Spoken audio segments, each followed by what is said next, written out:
Boris Johnson says he intends to renounce his American citizenship to prove his commitment to Britain. He told the Sunday Times that his citizenship was an accident of birth that has left me with this thing. I've got to find a way of sorting it out.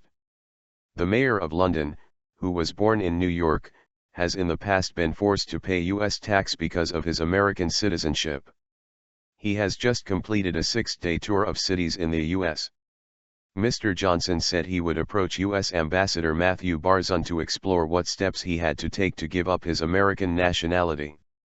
The conservative politician, who was born in Manhattan in 1964 and owns a US passport alongside a British one, said that relinquishing his citizenship was a laborious business.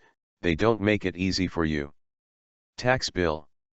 His passport was renewed in November 2012, but he had previously stated that he would give it up after being told in 2006 that, as a native-born American, he could only use a US passport to travel in that country, and not his British one.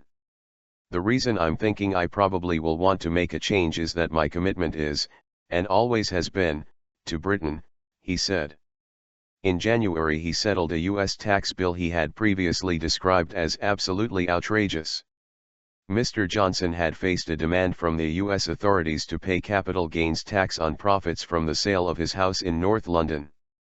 American law requires all citizens to pay US taxes even if they live abroad. Mr. Johnson is running for Parliament in Uxbridge and South Ruislip in the forthcoming general election. In 2012 he told US chat show host David Letterman that he could technically speaking become US president, as that nation requires its presidential candidates to be born there. His trade mission to the US this week was aimed at bolstering London's science and technology industries. He began his East Coast tour in Boston before heading to New York City and Washington, D.C.